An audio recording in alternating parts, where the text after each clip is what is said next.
Hey Harbor fam, and welcome back to week 2 of our summer series, In My Shoes. We're so excited to continue this amazing conversation that we're having. So hey, today we're gonna have an awesome message. We're gonna go through some few quick announcements, but before that, we're gonna spend some time in worship. So if you wouldn't mind praying with me. Jesus, we just thank you so much for who you are, God, and we thank you so much for all that you're doing in our hearts in this season. And Lord, we just worship you and we cannot wait to see what you do this morning. In your mighty name we pray, amen.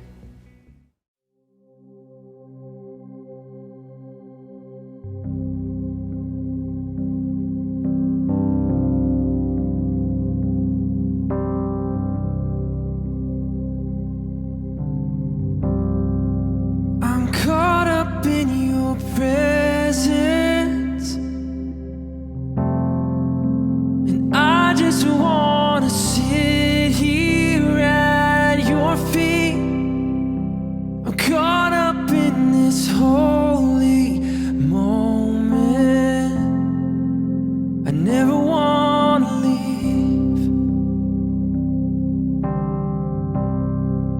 Oh, I'm not here for blessings. Jesus, you don't owe me anything, and more than anything that you can do, I just want you.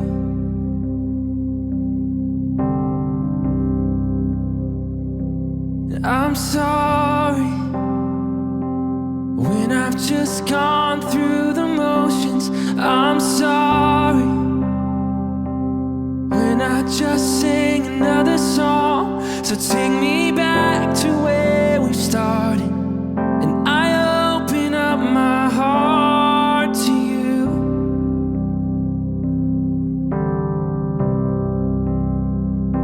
And I'm sorry when I've come with my agenda. I'm sorry when I forgot that you were enough. So take me back to where we started, and I open up my heart to you. I'm caught up in your presence, and I just wanna see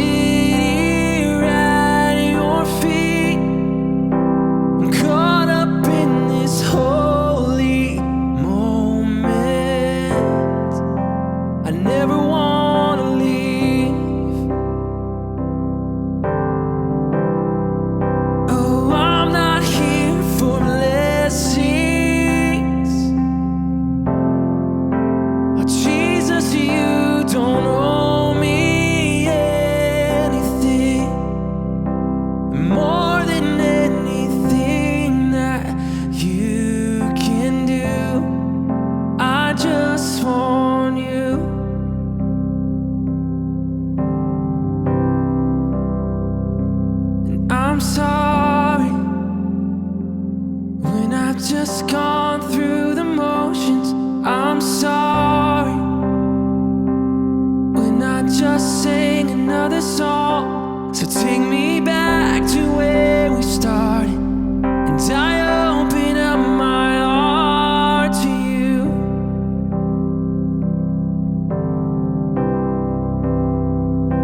And I'm sorry when I've come with my agenda. I'm sorry when I forgot that you were enough. So take me back to where we started, and I open up my heart to you.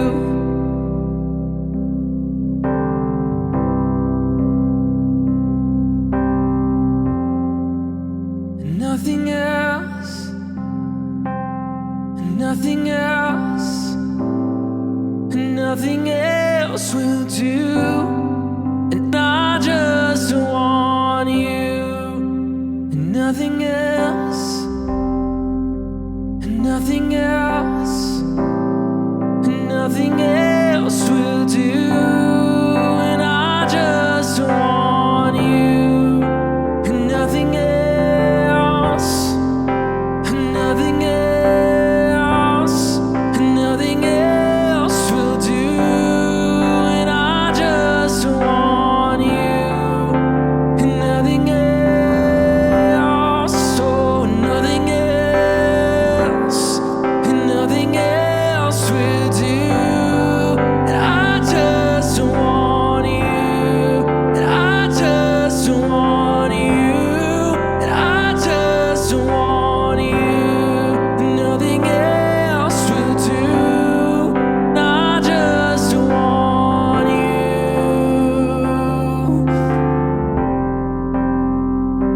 just want you, God. I just want you, God.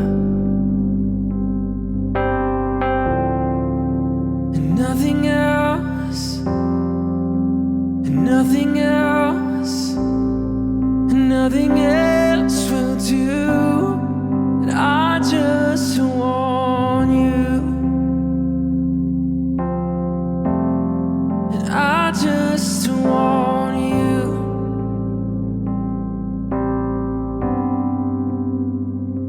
And I'm sorry when I've just gone through the motions. I'm sorry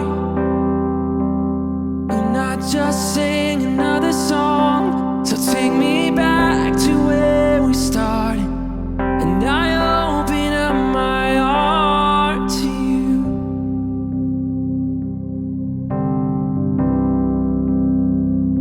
And I'm sorry when I've come with my agenda. I'm sorry when I forgot that you were enough. So take me back to where we started, and I open up my heart to you. And nothing else, God, yeah. And nothing else, and nothing else, and nothing else will do. I just want you, and nothing else, and nothing else, and nothing else will do. And I just want you, and nothing else, oh, nothing else, God, and nothing else will do. And I just want you, and nothing else, oh, nothing else, and nothing else will do. And I just want you.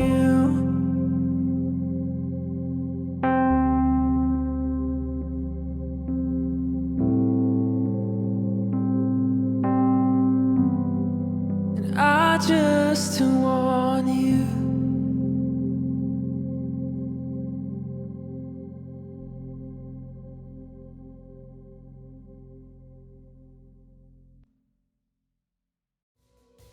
Man, that was such an awesome time of worship. Don't you just love our worship team? But hey, we're just gonna go through a few quick announcements with you guys. First, like always, we're just so thankful for your generosity in this season. And it's just been so encouraging for us to see the church give back during this time. It's because of you and your faithfulness that we can continue to do what we do every single week. So there's two different ways to give. You can give on the app or you can give on our website. We just want to encourage you to do that this week, church. So now, church fam, we're going to continue our very important conversation around reconciliation. And so here's part 2. So make sure you settle in and be a part of this important conversation.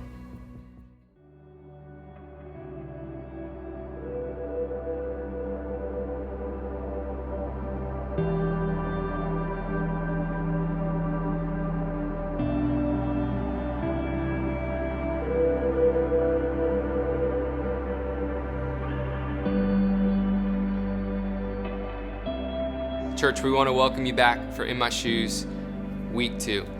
What you're about to see is a continuation of a conversation that we started last week. So if you weren't able to watch our service from last week, I want to encourage you to go listen to that first, because what you're about to hear is just a simple continuation of that conversation. We believe that this is going to encourage you, inspire you, bring clarity to areas where maybe there have been confusion, and we just believe that the Holy Spirit is going to continue to speak truth to all of us through what you're about to hear.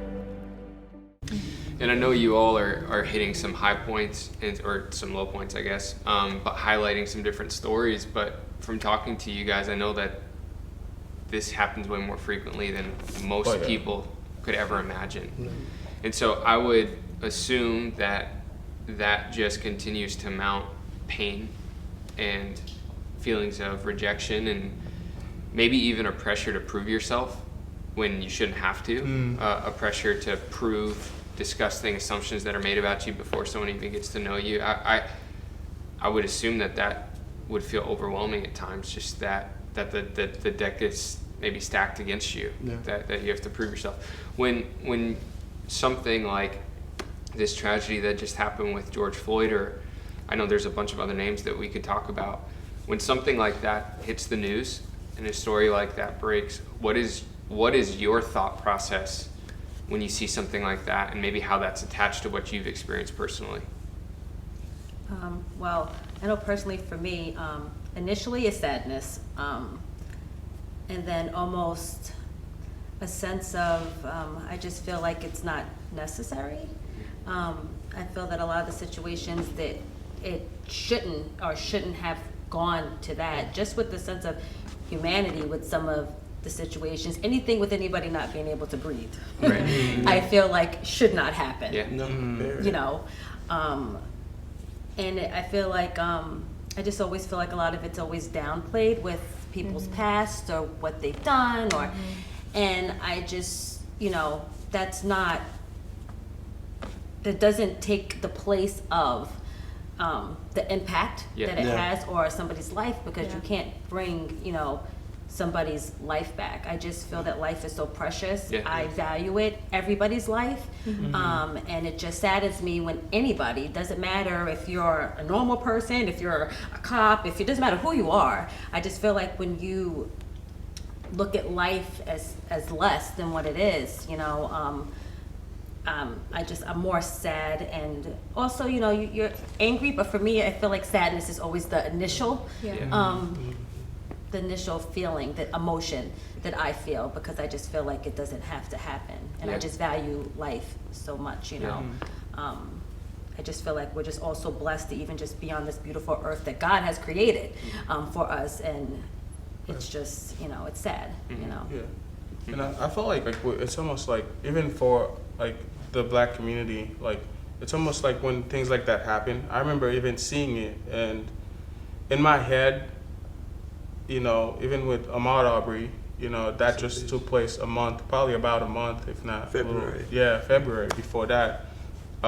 In my head, I was like, wow, there's another case, one more case right there of someone being brutalized and his life taken away just because someone else felt like they could take it away.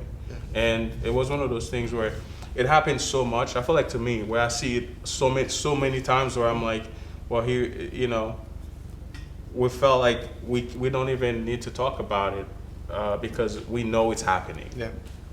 Because we know it's happening, sometimes we feel like we don't have to say anything right now, because now it's being seen, and now who's going to talk about it now? Because this is an obvious case of someone, even after they were dead, there was still pressure on his neck, which it wasn't needed at the time. But I felt every emotion after watching this video, and I watched it more than once.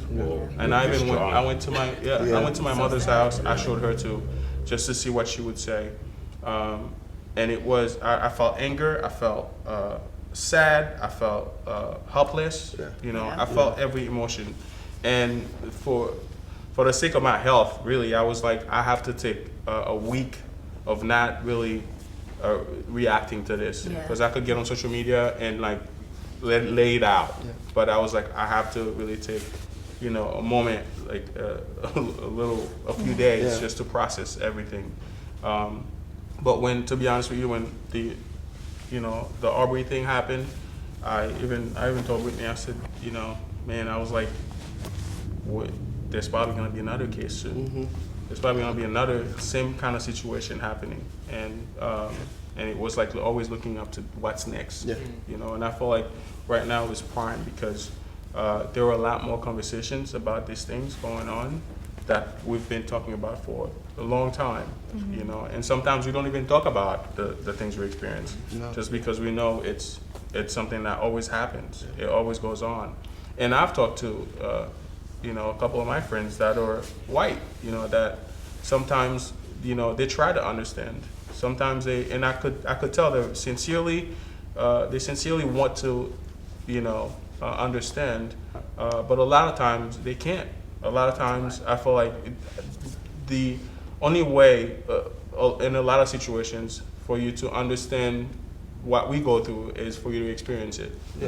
And because you can't experience it, you really can't understand. But we can talk about it. You know, we can empathize together. We can share our, you know, ideas and experiences of like, man, this is really what's going on. You know, and if you care enough, then we're gonna take a stand. We're gonna make sure that like these things are being addressed because those are things that we have to live with. We have to live through. So, so I felt every kind of emotions when it came to like that, the whole video and the whole situation with George. I felt like, I was going to say, I go way further back. I go back to slavery. I go way back there. You know, we're homeschooling our last daughter because our first 3 daughters, they went through the school system, and it's like they didn't learn much about Black history, right? And you know, a lot of Americans think blacks have no history before slavery, you know? And, you know, I read the Constitution to them, and I said, the Constitution considers you 3/5 of a person, you know what I'm saying? And that is what some of us still think we are 3/5 of a person. Our lives can be easily thrown away. You know, I was watching something about the British slave, whatever, I don't remember the exact name, documentary. And, you know, how easily it was for them to throw 133 slaves off the ship while coming to America because to save on the food, you know, we wouldn't want to feed them, so just throw them off the ship. You know what I'm saying? So they did, and when they went back to the courts in England, they said, oh, they're just property, like horses. So that is how they regard us. You know what I'm saying? So still today, you know, like you go back to a month ago, I can go back to Amadou Diallo. You know what I'm saying? The African guy coming out, picking up his wallet, 41 shots. I'm much older than you guys, so I remember these things. I lived through this stuff. This is like probably history lessons for you guys. You know what I'm saying? So I remember that, you know what I'm saying? And it's like, it hurts, you know what I'm saying? Because when I look back and I'm looking at the video this morning, I said, they threw 130. That is how cheap we are. And then when they go back to the court, they said, they're properties, they're just like horses, you know what I'm saying? And as I mentioned before, some people will get up and they will fight hard, save the whales. You know what I'm saying? Don't wear, what's the thing you wear in your coat, the fox, fur. whatever, fur. Yeah, see, you know what I'm saying? But for me and you, our life is nothing. Our life is nothing, you know what I'm saying? So, you know, this is awakening is coming from a long time, you know what I'm saying? And like I say, I like how the younger generation is taking on the people out there. I don't agree with the looting and the rioting and stuff like that. I don't agree with that. But it's good to see that the younger generation, The passion. you know what I'm saying? That they're like, no, we ain't taking no more They're of willing to this. stand up. Ain't taking no more of this. Yeah. You know what I'm saying? Do you guys feel like sometimes when people try to have a conversation with you, you feel like they're more interested in defending themselves or someone's actions, or more interested in being right or pointing to politics more than they are actually hearing what you're feeling or what you've experienced or what actually happened? I think it's just depending on who I'm speaking to. I guess, lucky me that I've had great friends that like, hey, I'm behind you. I've had people text me saying, I understand this is a hard time, so I want to let you know that I'm there for you. So me, like that, I have a lot of people who want to hear and want to educate themselves more and be aware of it, because now they're realizing that it's sad that it took this long, but now they're realizing that it is an actual issue. And I do have a lot of white friends, and they realize that that they can do something about it. So for me, I'd say I've had great friends, and they've just been really supportive for me. And yeah. I've had conversations with with different people where I felt like in some ways they were listening, and they wanted to genuinely like hear how I was feeling. But I've also had conversations with a couple people where I felt like they wanted to hear, but also the whole time they were waiting to make a point of what the conversation was, where they take away from what happened in the situation of George Floyd. They wanted to take away from that, but they wanted to make a point of like the conversation. This particular conversation was more like, well, these guys, they had a past, or these guys, there was a story about them knowing each other before the whole thing, or they're like, it's more personal than it was about race. When I hear things like that, it's almost like that person, I felt like in that moment was definitely trying to minimize the fact that like, this is real, and I feel it too. So I feel like I would say I've had more conversation where it was like genuine and people really cared, but more than the other conversations where people were trying to like make a point that it wasn't really fully about race. So I feel like for me it's but I'm glad that it more has been like more encouraging, more like to hear somebody being like, hey man, like I don't know what you're going through, I don't understand the mindset and this whole thing, but I want you to know that like, hey, I'm here, like I'm willing to do whatever it takes, just to know, but for me to know that that person, that somebody could be there to hear, could be there to try to at least understand. I feel like that's been the best, Yeah. Conversation-wise, I haven't really had any much conversation with anybody, very few. But I think even if they're just listening without really any input or anything, at least there's a conversation. I was explaining to them earlier, I got a friend in Minnesota who I met in January, and she's white, and she's down for the cause, let's put it that way, and she's very pro-black. If you speak to her on the phone, just listen, you would not know that she's white. You know what I'm saying? And to see that there are white people out there who are for the cause, that's encouraging. Yeah. I was reading, we were just in Sayville in the last week, where these two young white girls organized a protest in Sayville, which is, I think this is 92% white. You know what I'm saying? So just by seeing that, you know what I'm saying? Yeah. These are two young white girls, 20 and 21, who decided to have a march in protest of the George Floyd situation. So, that's good, that's encouraging to see finally that, like I said, the younger generation is doing something. Absolutely. It's like an awakening. Yeah. And hopefully it will continue until we are all awake and realize that we need each other.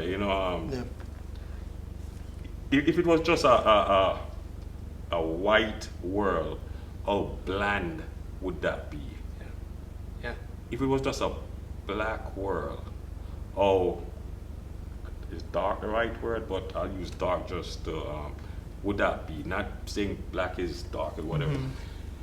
I'm looking at this mat right here, and it's not my type of beauty, but it's beautiful, and the different colors on it, and what makes it beautiful is the different colors. Absolutely. The different colors, so we need each other in the world. You look at the black, the brown, the yellow, whatever, or the weaves together to make this mat beautiful. So we need to work together as the thread in this mat work to make this place a better world. Yeah. I mean, we can't keep going at each other. Yeah. You know what I'm saying? I'm looking at Rodney's and Brittany's hand together right there. Yeah. You know, my wife, she's much lighter than me. Sometimes when I put my hand on her, my kids, oh, Mom, you're white. No, she's not white. She's a little bit lighter than me, you know what I'm saying? And, you know, it looks good, you know what I'm saying? No matter how dark we are, or whatever, in complexion, or how light we are, we need each other. Absolutely. Yeah. You know what I'm saying? So, you know, like I said, I haven't had much conversation to see how they feel or whatever, but the few that I've spoken to, it's a good thing. It's a good thing. I love, Brittany, I heard you say in the video that the goal is not, God is not colorblind. So the goal is to not see color, but the goal is to celebrate and appreciate and value every culture, every race, every people group. And we see this picture in Revelation where you see a picture of heaven, that it's a multitude too great to count, represented by every race, nationality, every tribe, every tongue, every people group. If God wanted all one race, he would have made all one race. Right. Yeah. But God loves all people. He values all people. And I felt like as I was praying for this interview and trying to just ask God what questions need to be asked, I felt like the Holy Spirit put it on my heart for the church. You know, the church can be very vocal about praying and seeking revival, praying and seeking for some of heaven to come down to earth, which is a great thing to pray for and a great thing to seek. But I felt like the Holy Spirit encouraged and challenged me to say, if you're more vocal about revival than you are racial reconciliation, then you really just want the perks of heaven while overlooking the people of heaven. And the two aren't separate. Revival and racial recognition have to go together, because the picture of heaven is every people group represented. And it's the two groups are a creator and his created.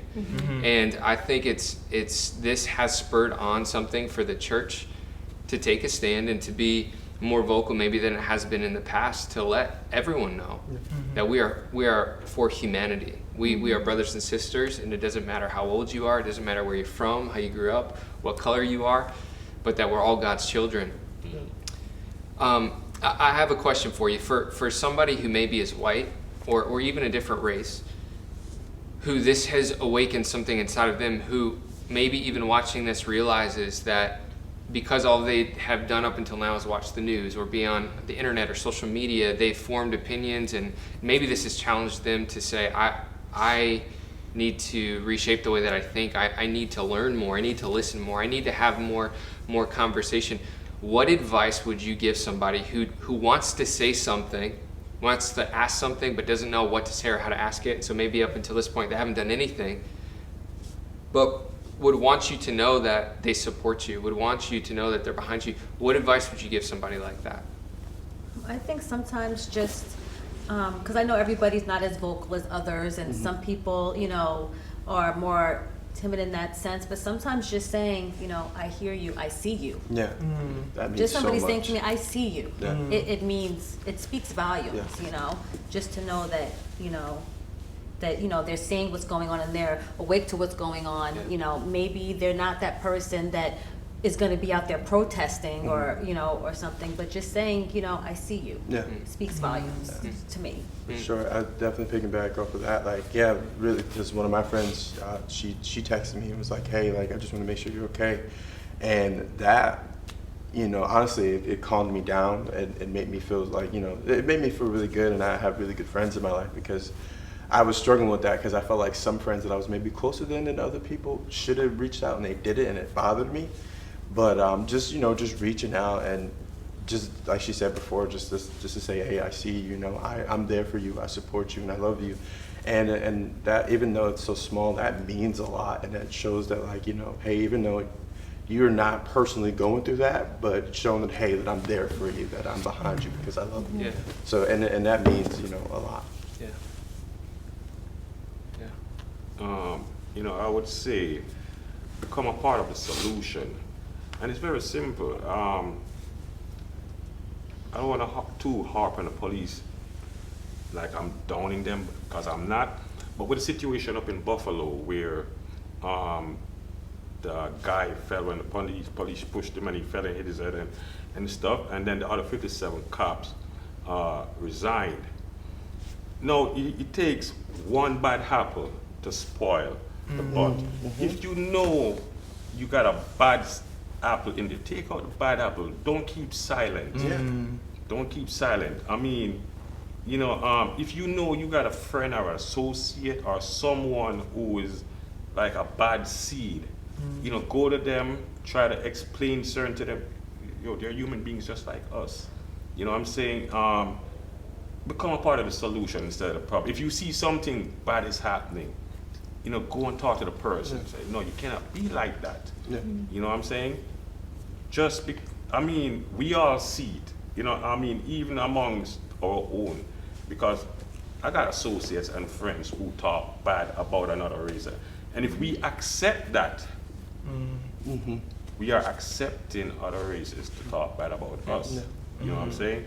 So, you know, like at my job, we got a lot of Asians, Jamaicans, everybody. We got a whole melting pot.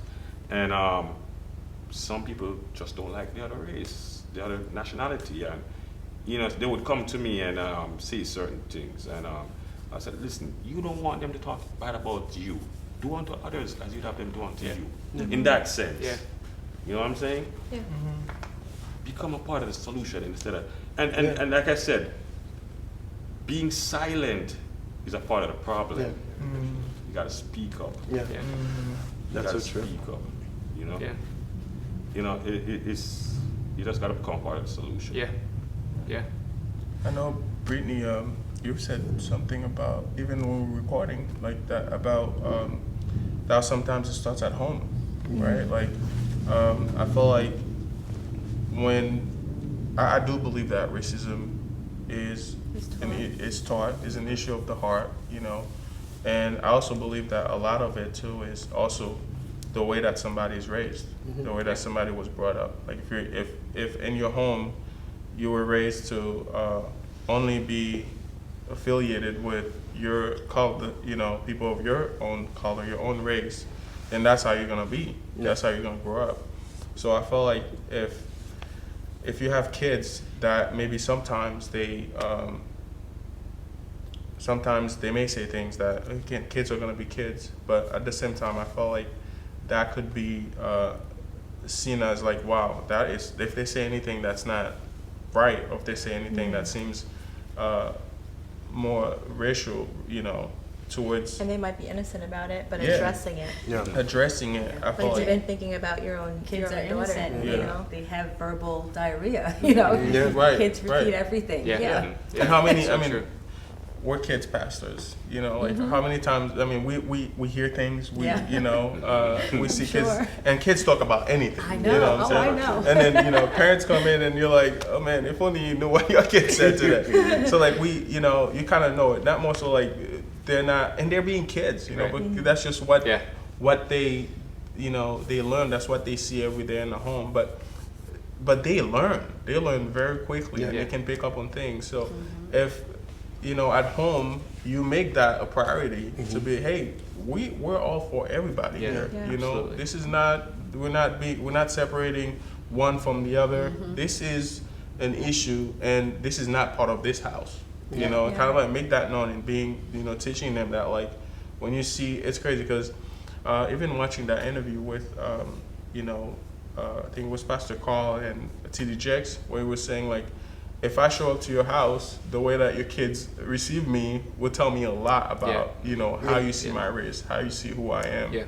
And I thought that was powerful, you know, so the home definitely is one of the, you know, is definitely one of the solutions. Yeah, like if you look at your environment, like there were certain things that I was even thinking about, and like even growing up, my parents were never racist, but nowadays I feel like it's been more accepted. I guess what I'm going at is like, what is your environment? Like, do your kids have baby dolls that are just white, or are they mixed? Do you have books that are all races, or are they just of white people? And even how you were talking about you now homeschooling your daughter, teaching her about Black history. Are you teaching your kids about Black history? I think all of that is, like we were talking about, is it starts at home. Absolutely. What environment are you surrounding your children in? Because that is what they're going to bring outside. Yeah, absolutely. Yeah. Absolutely. I think right now in our culture, obviously there are dividing lines everywhere, and I think that a lot of times the news feeds into that and capitalizes off of it, as well as social media. I think that there's no accountability now to what you say. You can jump on and post something, throw an opinion out there, and then not be held accountable for it. And that's the beauty of this, is that conversation, being able to sit across from somebody and to pour your heart out, to listen to someone else pour their heart out, and to converse is such a powerful thing. I want to ask you guys about 3 words that I know have impacted a lot of people and have caused some dividing lines. And I want to ask you guys about Black Lives Matter and what that means to you. I know I'll speak for myself. I think that because of everything that has happened, everyone is being put in a position to take a stance against racism, which I think is a great and healthy thing to have to force somebody. It's too easy to be comfortable when something's not affecting you and for you not to take action or stand against something or speak out against something. So I think it's a great thing that people are forced to see something and to stand for what they believe in. But I do think that with Black Lives Matter, there are 2 different things at play. There's the statement itself that Black lives do matter, that 100% of my heart agrees with, backs, supports, and wants to push that like you were saying, the cause, Marlon, that Black lives matter. And there's something inside of me that cringes when I hear people, instead of saying Black lives matter, they'll say a different race matters or all lives matter, because to me it's ignoring the issue and the injustice that has happened to Black lives. And so for me as a white individual, I wholeheartedly 100% stand behind this statement, Black Lives Matter. There's a movement, Black Lives Matter, that is identified by that statement, and there are core values of the movement that go against certain beliefs that I have as a Christian that have nothing to do with race, that have nothing to do with being black or white, but have everything to do with lifestyle choices. And at times a political agenda that's behind it. And so there have been times over the last few months where I have even wrestled with wanting the Black community to know I 100% agree and want to champion the statement Black Lives Matter. With the movement, there are things that I feel like go against my beliefs, my core beliefs as a Christian, that I don't want to champion those things, but I don't want a community to think that I don't value the statement that Black lives do matter. And so I think that it's too easy with social media or without having a conversation for someone either to make an assumption on what you're saying or what you're not saying, or for you to just make a blanket statement that leaves another person feeling like you don't support them or you don't back them. I want to ask you guys, when you hear the words Black Lives Matter, what does that mean to you? I'll start. Well, for me, I look at it as the statement itself. I agree, Black lives definitely matter. You know, I just feel that at the increased rate that Black lives are being taken it's not necessary at absolutely. the lengths.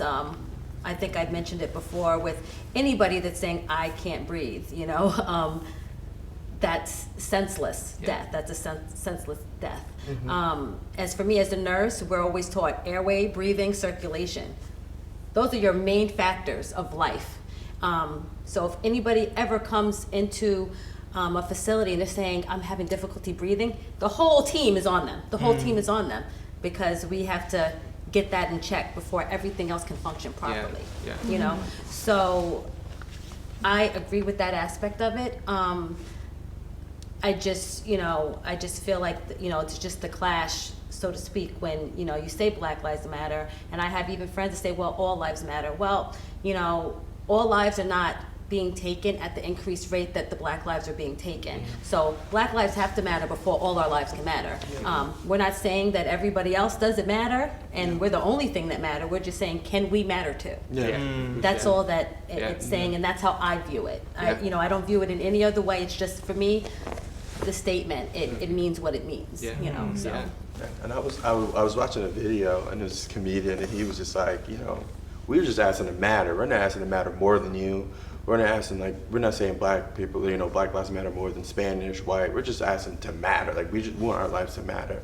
And, it's kind of sickening when you hear someone, have the audacity to say something like that. Because when a lot of times when I see, people protesting it or saying it, they're not saying it in a nasty way or in a type of way to make you feel smaller than a black person, nothing like that. We're saying it to bring awareness mainly to police that it doesn't matter.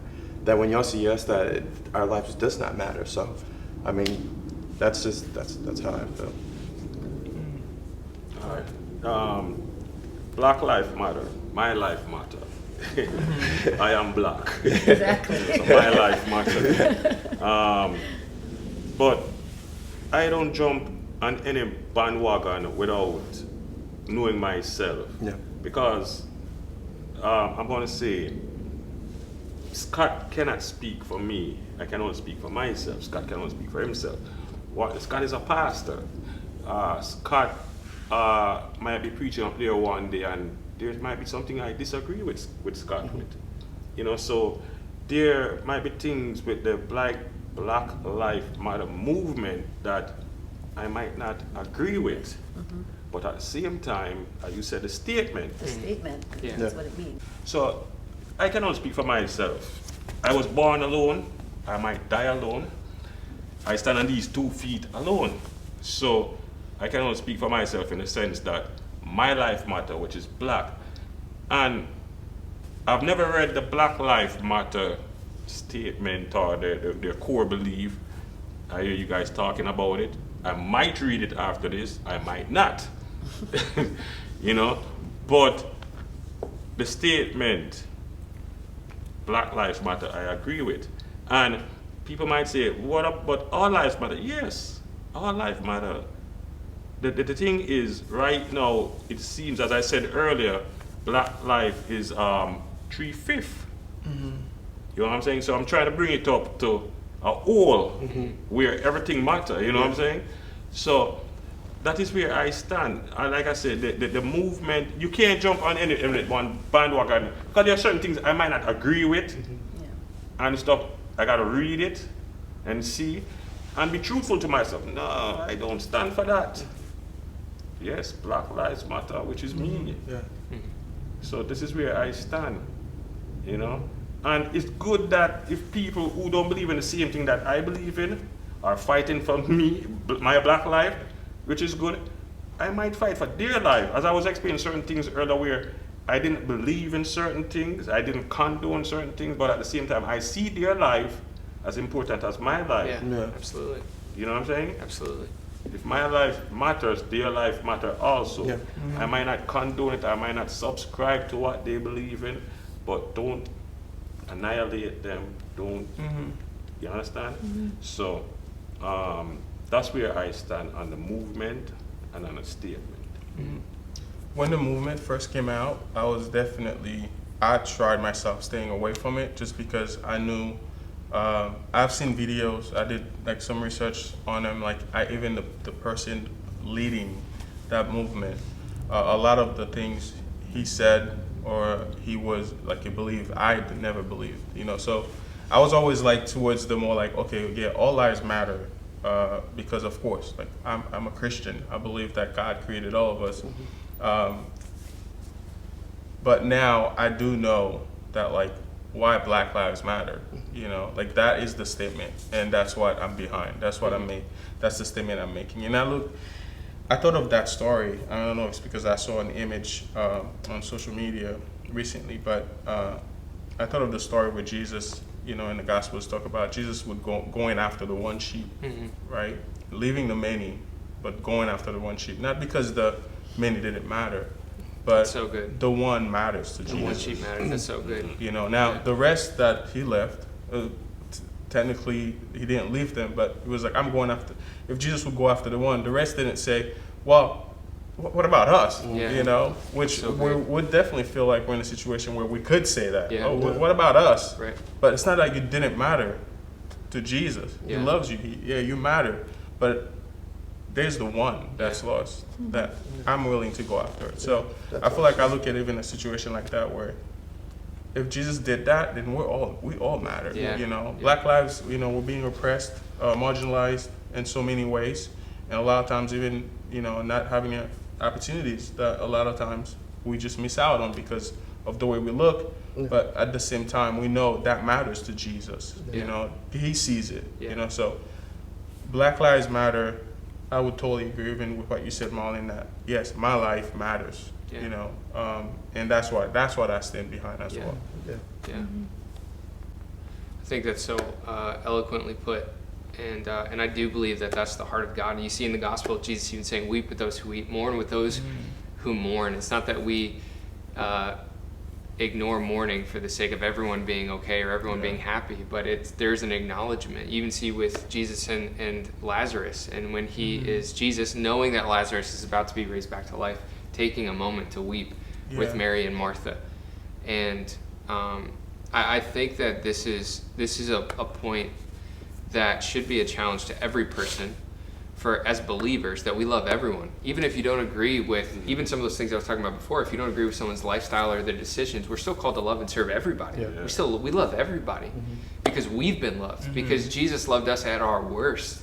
And so I think that there is a challenge, though, for people to understand that you can still stand behind a statement and let a brother or a sister know, I love you and I support you, your life does matter. And holding people over politics. So you can stand behind a statement without championing a movement that you don't agree with, but letting people know, having conversations, personal interactions with people to say, your life does matter to me. Black lives do matter to me. I want to see that we can get to a society where all lives do matter equal. And the only way we're going to get there is by bringing attention to the point that right now it's not equal. It's not equal.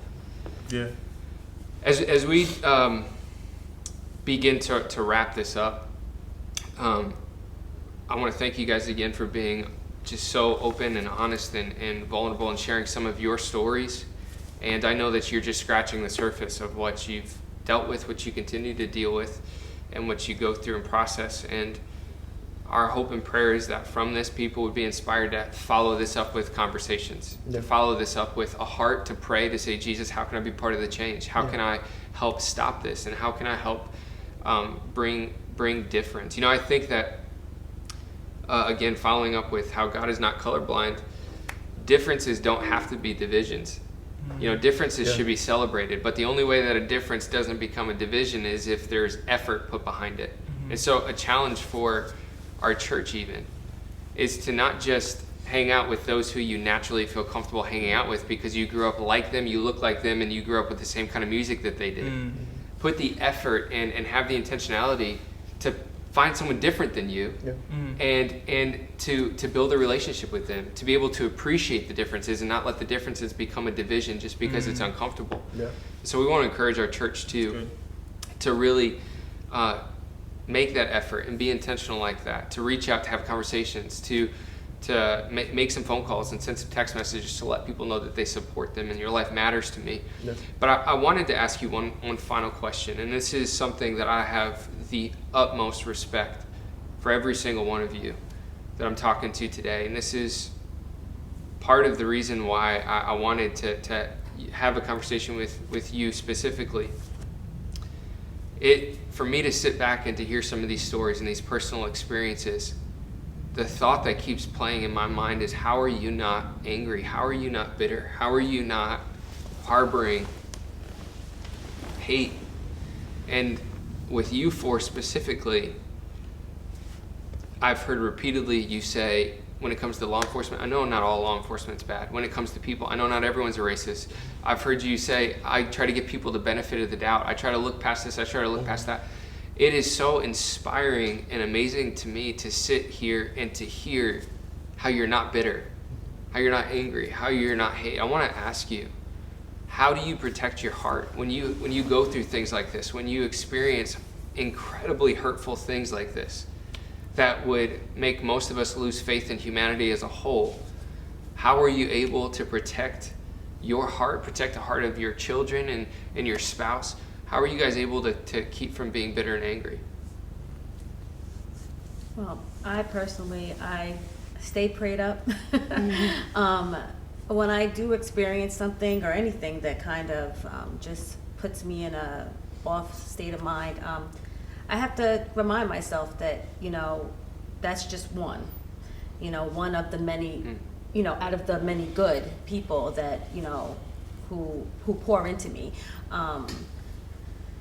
It's just, I've had a lot of positives with people and people who even helped bring me up and to get me to where I am today with, mainly God, to be honest, with prayer and just, positive people. So I try to be positive, and I try to leave it where it's at, because it's not really, I have to remind myself it's not worth me harboring on the negative, because the negative is not going to do me any good. It's not going to build me up. The negative is only going to help, break me down. So I just kind of leave it where it's at, and move on. And I guess also just remembering that, like, not everyone is like that specific person or whoever who is like that.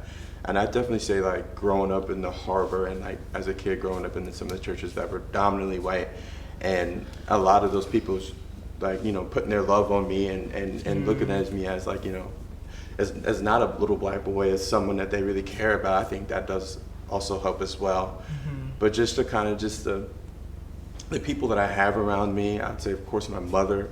I love her to death, and she has so much wisdom. So I think she's a reason why, for sure, is why I keep myself level-headed and I don't get upset.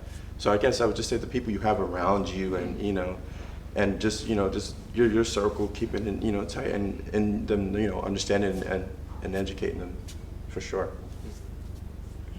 I would say, even you said it earlier, like, love conquers all. I feel like whenever I experience something that has to do with race, I think of my own experience with people that look totally opposite of me, like white folks that have loved on me. Like, totally second that, Jordan. That, like, people that I know I've known for a long time, like, you're acting this way, but I know a whole lot of other people that look just like you. That are beautiful people. Yeah, that love me. Love me, like, more than, like, you could ever love me. So I felt like, going back to that, and also, like, I have to pray that, like, God gives me, I know it's like the cliche thing, like, we just pray, but I have to pray for that God gives me the wisdom, to not be angry when, I encounter someone who treats me unfair. Like, I have to go back to, like, I'm like, God, please give me the wisdom right now, because all I want to do is react based on my anger and hate. That's all I could do. I feel like I want to do right now, but and I always felt like God always gives me the strength, always gives me the wisdom that I need. And even now, so, like, being married into a family that is totally opposite than I am, like, white family, Italian, very, very Italian. I feel like there's more love than there's hate, and that's what I lean towards, where I'm like, man, these people love me. There's no way for me, right now to feel hate towards someone else because of that reason, So it's all God and then the people that are in my life, really. I'd say, there was a song, it goes, if you get up and quarrel every day, you're saying prayers to the devil, so I don't want to say any prayers to the devil, so I keep happy, I stay positive, because look at the cop in Minnesota. Where is he now? I mean, he let the worst of him got to him, where he can sit on Mr. Floyd's neck for 8 minutes and 46 seconds, taking away his life. But where is he going now? No, he's in darkness. He's going to jail for the rest of his life. So doing bad does not equate to anything good. So if I get bitter and start, because of their bitterness, I turn to bitterness and start doing where does that leave me? Yeah. I got a wife and 4 daughters to take care of. I want to see grandchildren. Yeah. You know what I'm saying? So I have to look at the positive things in life to come, so that encourages me to not, because sometimes when you see this on a daily basis, 2 nights ago in Atlanta, the cop killed the guy because he was running away, he failed a sobriety test, shot him and killed him. again, you be like upset. You go, yo, let's get our straps and go. You know what I'm saying? Right. But they say, where does that leave my family? I got a wife that loves me, 4 girls that love me. This is what I live for. They are the one that I wake up for. So those are the positive things in my life, and I look forward to that. So there's no need for me to get angry. Yes, I'm angry on the inside, but then I look at the positive things in my life. Yeah. You know, people around me that cares for me. Yeah. You know what I'm saying? Probably, what's his name? The cop. He has nobody positive in his life. I don't know what kind of problems he had at home that might have led, you know, he thought people were taking away his stuff. You gotta look for the positive things in life to live for, to negate the negative things.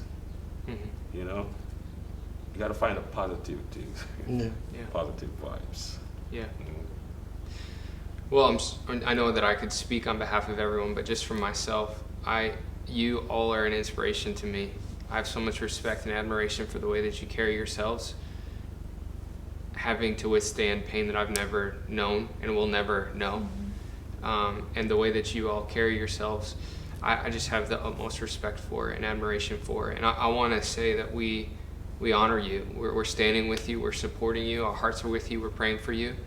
And we want to be a catalyst for change moving forward. We don't want this to just be an emotional response that fades away, but we want to stand with you. And we want to fight, and we want to make sure that we are a part of racism being abolished once and for all. Yeah. And so I just want to thank you all for coming in and being willing to do this, being willing to just lay your heart out and share some of your personal experiences, painful as it's been. I know so many people are going to be touched by this and encouraged and inspired and heartbroken as well. But I just want to thank you guys. We love you so much. Love you too, bro. Appreciate it. Yes, we love you guys too. Thank you for having us. Yeah. As you said, the main thing is a change of heart. What you just said, you gotta change the heart. Yeah. Yeah. Amen.